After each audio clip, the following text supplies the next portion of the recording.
mengenai materi kita yang berjudul Kemiskinan dalam Perspektif Islam. Kemiskinan merupakan suatu kondisi yang menyangkut ketidakmampuan seseorang atau kelompok masyarakat untuk memenuhi kebutuhan dasar hidupnya secara layak dan memadai. Definisi kemiskinan dalam perspektif Islam juga mengacu pada ketidakmampuan seseorang dalam memenuhi tuntutan kehidupan yang paling minimum, khususnya dari aspek pendapatan. Kemiskinan dapat dibedakan menjadi beberapa jenis, yaitu kemiskinan relatif dan kemiskinan absolut. Kemiskinan relatif merupakan kondisi kemiskinan karena pengaruh kebijakan pembangunan yang belum mampu menjangkau seluruh lapisan masyarakat sehingga menyebabkan ketimbangan distribusi pendapatan. Sedangkan kemiskinan absolut adalah apabila tingkat pendapatan seseorang di bawah garis kemiskinan atau sejumlah pendapatannya tidak cukup untuk memenuhi kebutuhan hidup minimum, antara lain kebutuhan pangan, kebutuhan sandang, kesehatan, perumahan, dan pendidikan yang diperlukan untuk hidup dan bekerja. Faktor-faktor penyebab kemiskinan. Jadi, kemiskinan merupakan masalah yang kompleks dan multifaktorial. Beberapa faktor penyebab kemiskinan yang dapat ditemukan dalam literatur yaitu 1. Kekayaan sumber daya alam dan manusia. 2. Pertumbuhan penduduk yang tinggi. 3. Pendidikan yang rendah. 4. Korupsi dan penggelapan uang negara. Dan yang 5, yaitu terjadinya bencana alam dan konflik sosial. Dampak kemiskinan. Kemiskinan memiliki dampak yang sangat besar terhadap kehidupan seseorang dan masyarakat secara umum. Beberapa dampak kemiskinan yang dapat dikemukakan dalam literatur adalah sebagai berikut. 1. Keterbatasan akses terhadap pendidikan dan kesehatan. 2. Keterbatasannya kesempatan kerja dan penghasilan yang rendah. 3. Terbatasnya akses terhadap pangan dan air bersih. 4. Meningkatnya angka kriminalitas dan kekerasan terhadap manusia. Pengentasan kemiskinan dalam perspektif Islam. 1. Pendidikan Islam dalam pengentasan kemiskinan. Salah satu pendekatan pendidikan Islam dalam mengentaskan kemiskinan adalah dengan memberikan pendidikan keterampilan dan pelatihan kerja kepada masyarakat miskin. Pelatihan kerja dapat membantu meningkatkan keterampilan dan kemampuan seseorang dalam mencari pekerjaan yang layak. Selain itu, pendidikan Islam juga dapat memberikan pemahaman mengenai pentingnya zakat dan sedekah sebagai bentuk pengentasan kemiskinan dan keadilan distributif dalam masyarakat. Pendidikan Islam juga dapat memberikan pemahaman mengenai pentingnya keadilan distributif dalam memenuhi kebutuhan hidup manusia. Yang kedua yaitu peran zakat dalam mengentaskan kemiskinan. Zakat memiliki peran penting dalam mengentaskan kemiskinan. Zakat dapat membantu meningkatkan kesejahteraan masyarakat miskin dengan memberikan bantuan finansial dan non-finansial. Bantuan finansial dapat digunakan untuk memenuhi kebutuhan dasar seperti makanan, pakaian, dan tempat tinggal. Sedangkan bantuan non-finansial dapat berupa pelatihan keterampilan dan juga pendidikan. Baiklah, di sini saya akan membahas mengenai tentang pembangunan ekonomi dalam perspektif Islam. Pembangunan dalam berbagai bidang adalah salah satu strategi untuk mencapai tujuan yang dicita-citakan oleh suatu negara.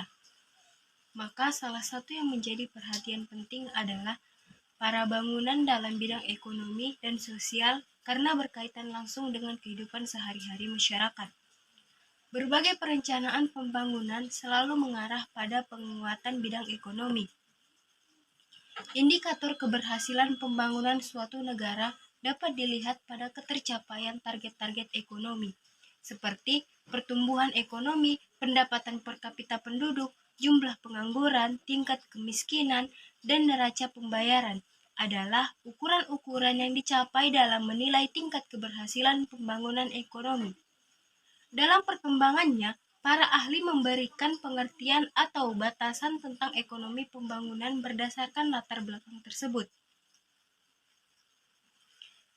Ekonomi pembangunan adalah suatu studi yang ditujukan untuk meningkatkan taraf hidup penduduk negara-negara yang sedang berkembang dengan memecahkan masalah-masalah utamanya, yakni kemiskinan, pengangguran, dan pemerataan. Maka, salah satu penunjang untuk menyelesaikan masalah-masalah utama tersebut adalah pembangunan infrastruktur baik secara fisik maupun non-fisik. Secara umum, tujuan pembangunan ekonomi dalam Islam adalah terpenuhnya dan terpeliharanya makosid syariah yang berupa agama, jiwa, akal, keturunan, dan harta, sehingga tercapai falah atau kesejahteraan dunia dan akhirat. Selanjutnya kita akan membahas mengenai tentang konsep pembangunan ekonomi dalam Islam.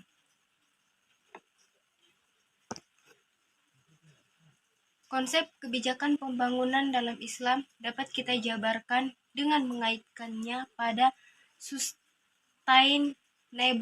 Development Goal, yaitu 1. Pengembangan ilmu pengetahuan dan teknologi. Islam mengajarkan kepada umatnya untuk mengembangkan ilmu pengetahuan dan teknologi. Kedua, efektivitas hukum dan keadilan. Hukum dalam masyarakat dibuat agar dapat menyelesaikan konflik yang terjadi. Namun, hukum tidak selamanya menyelesaikan konflik atau masalah. Hukum juga terkadang menimbulkan masalah jika hukum itu dibuat tanpa melihat nilai-nilai yang hidup dalam masyarakat. 3. Optimalisasi investable resources. Semua sumber daya yang digunakan untuk menggerakkan roda perekonomian disebut investable resources. Sumber daya tersebut antara lain sumber daya alam, sumber daya manusia, dan sumber daya modal. 4. Pendidikan dan kesehatan. Sektor pendidikan dan kesehatan sangat dibutuhkan oleh negara sebagai dasar pembangunan perekonomian negara. 5. Peningkatan sumber daya manusia dan kewirausahaan. Pembangunan manusia secara utuh telah menjadi target pertama dalam ekonomi Islam. Pembangunan tidak sekedar membangun ekonomi rakyat saja, tetapi juga membangun sikap mentalnya, mental attitude, dan juga kebutuhan rohaninya. Syarat umum pembangunan ekonomi. Dalam pelaksanaannya, pembangunan ekonomi memiliki beberapa syarat umum, di antaranya yaitu 1. Indigenous forces atau kekuatan internal, yaitu kekuatan yang ada dalam masyarakat itu sendiri untuk berkembang. Kedua, mobilitas faktor-faktor produksi, yaitu peningkatan manfaat faktor-faktor produksi dari yang kurang produktif menjadi yang lebih produktif. Ketiga, akumulasi kapital merupakan salah satu faktor penting dalam pertumbuhan ekonomi. Akumulasi kapital dapat berupa kenaikan jumlah tabungan masyarakat yang nantinya akan dimanfaatkan untuk tujuan-tujuan produktif. Keempat, kriteria dan arah investasi.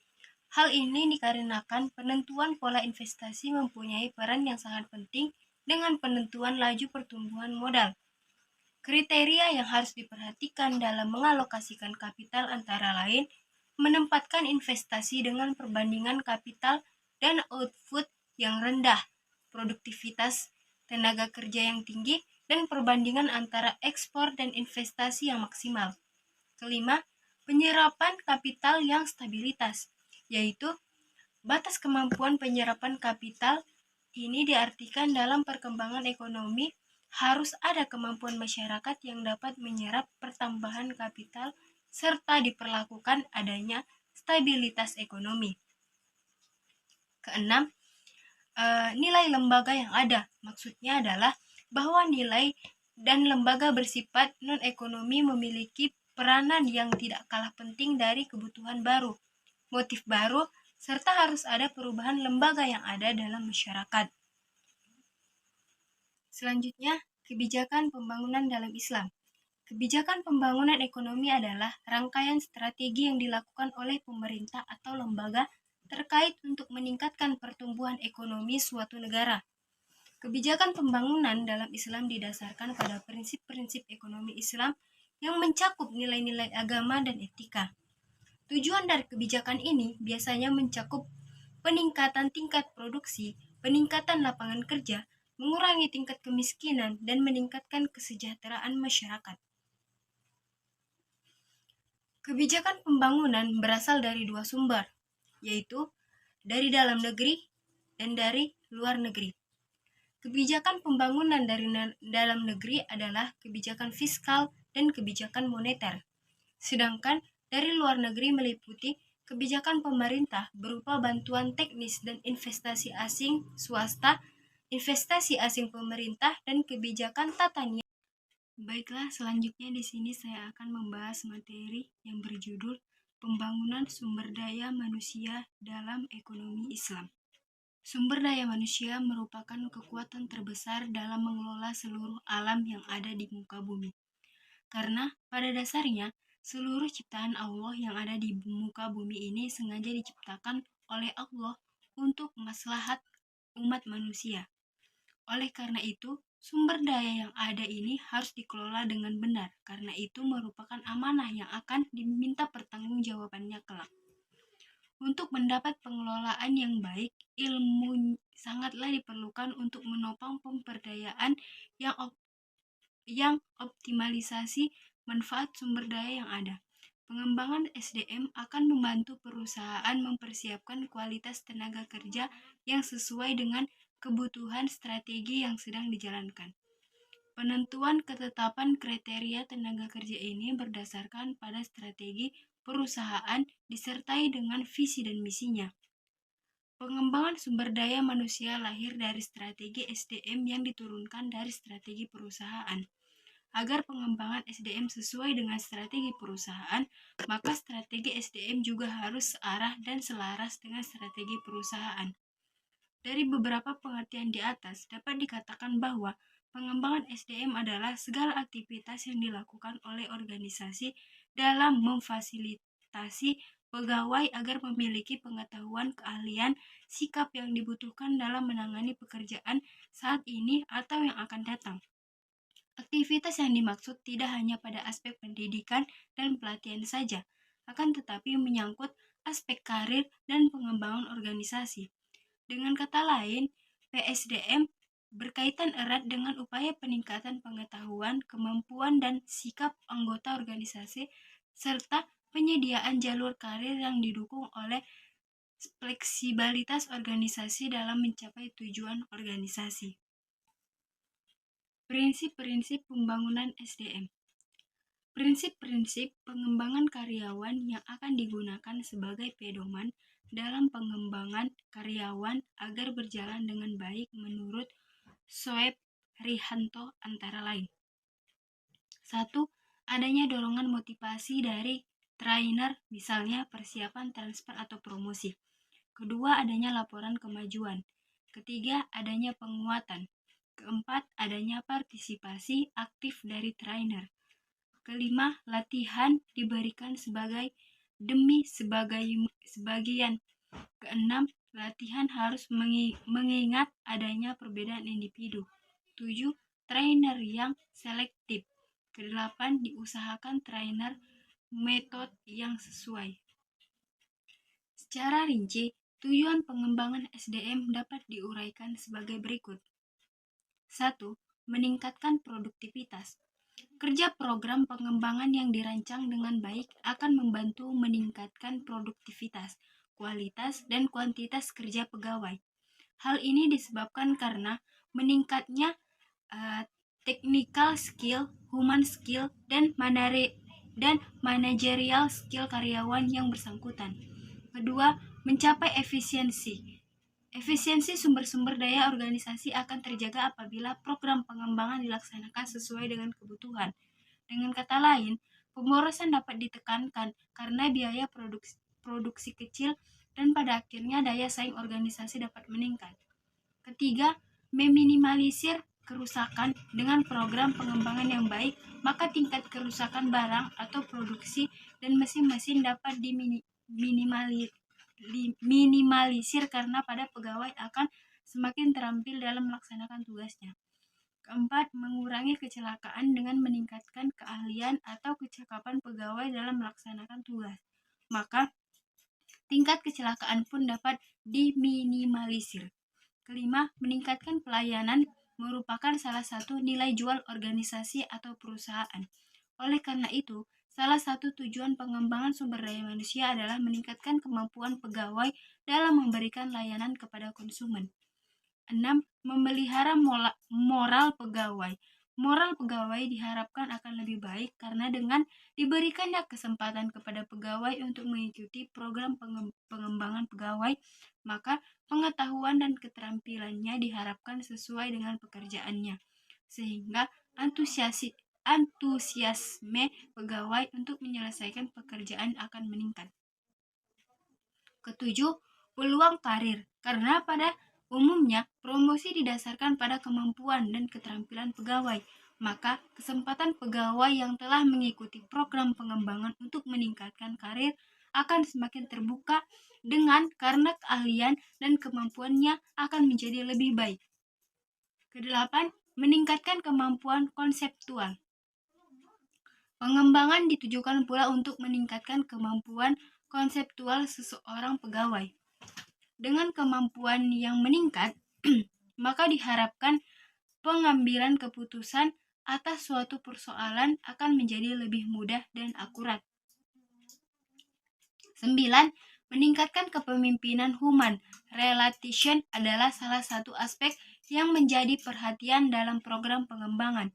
Dengan meningkatnya kemampuan human relation, maka diharapkan hubungan baik ke atas, ke bawah, maupun ke samping akan lebih mudah dilaksanakan. 10. Peningkatan balas jasa prestasi kerja pegawai yang telah mengikuti program pengembangan diharapkan akan lebih baik. Seiring dengan meningkatnya prestasi kerja pegawai, maka balas jasa atas prestasinya pun akan semakin baik pula. 11. Peningkatan pelayanan kepada konsumen dengan meningkatnya kemampuan pegawai, baik konseptual maupun teknikal, maka upaya pemberian pelayanan kepada konsumen pun akan berjalan lebih baik pula. Dengan demikian, diharapkan kepuasan konsumen sebagai pemakai barang dan jasa akan terpenuhi. Selanjutnya, kita akan membahas mengenai materi kita, yaitu peran keuangan ekonomi Islam berupa zakat, hibah, dan wakaf dalam pembangunan ekonomi Islam. Keberadaan nilai semata pada perilaku ekonomi dapat menghasilkan suatu perekonomian yang normatif, tidak akan bisa berjalan secara dinamis. Karena itu, implementasi nilai-nilai harus secara bersama-sama didasari oleh prinsip-prinsip ekonomi. Prinsip inilah yang akan menjadikan bangunan ekonomi Islam menjadi kokoh dan dinamis, dan akan berfungsi untuk memberikan warna kualitas bangunan tersebut. Berdasarkan dari pandangan hidup Islam, nilai-nilai dasar ekonomi Islam antara lain: 1. Keadilan, dengan menjunjung tinggi nilai kebenaran dan kejujuran, keberanian, dan konsistensi pada kebenaran. Kedua, pertanggungjawaban, untuk memakmurkan bumi dan alam semesta sebagai tugas seseorang khalifah. Setiap pelaku ekonomi memiliki tanggung jawab untuk berperilaku ekonomi yang benar, amanah dalam mewujudkan kemaslahatan. Juga memiliki tanggung jawab untuk meningkatkan kesejahteraan masyarakat secara umum, bukan kesejahteraan pribadi atau golongan tertentu saja. Ketiga, takaful atau jaminan sosial. Adanya jaminan sosial di masyarakat akan mendorong terciptanya hubungan yang baik di antara individu dan masyarakat. Karena Islam tidak hanya mengajarkan hubungan vertikal, namun juga menempatkan hubungan horizontal secara seimbang. Pembangunan ekonomi diartikan sebagai proses yang menyebabkan pendapatan per kapita penduduk bisa meningkat. 3 elemen penting yang terkait dengan pembangunan ekonomi secara umum, yaitu: 1. Pembangunan ekonomi harus diukur dengan kenaikan pendapatan nasional real dalam jangka waktu panjang. Kedua, Pembangunan ekonomi dikatakan naik apabila terjadi kenaikan output real per kapita. Tingkat kenaikan pendapatan real harus lebih tinggi daripada tingkat pertumbuhan penduduk. 3. Perkembangan ekonomi dari titik kesejahteraan ekonomi dipandang sebagai proses, di mana pada saat pendapatan per kapita bertambah dibarengi dengan penurunan kesenjangan masyarakat dan pemenuhan keinginan masyarakat secara menyeluruh. Instrumen pembangunan ekonomi Islam. 1.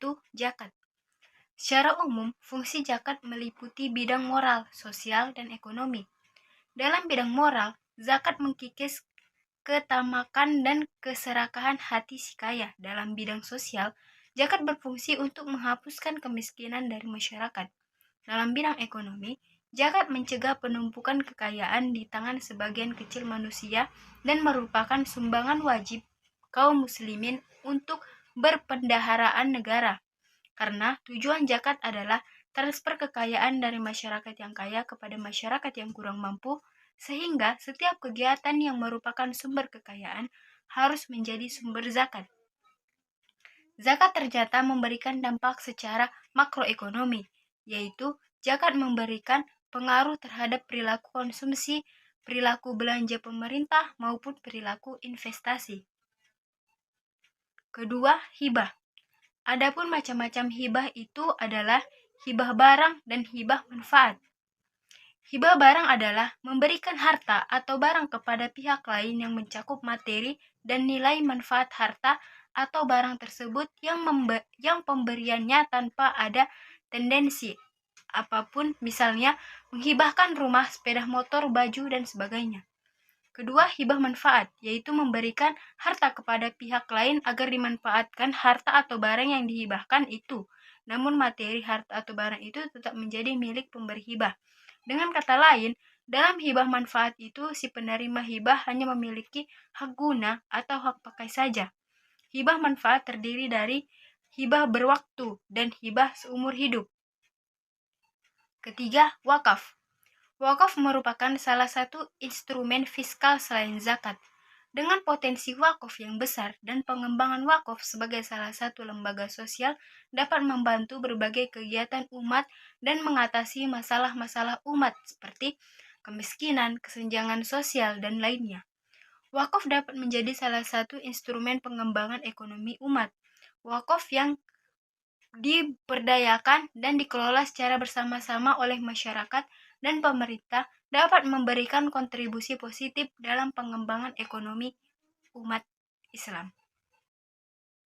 Selanjutnya, kita akan membahas materi mengenai strategi pembangunan ekonomi Islam. Pembangunan ekonomi pada umumnya didefinisikan sebagai suatu proses yang menyebabkan kenaikan pendapatan real per kapita penduduk suatu negara dalam jangka panjang disertai oleh sistem kelembagaan. Adapun pertumbuhan ekonomi diartikan sebagai kenaikan GDP atau GNP tanpa memandang apakah kenaikan itu lebih besar atau lebih kecil dari tingkat pertumbuhan penduduk atau apakah perubahan struktur ekonomi terjadi atau tidak.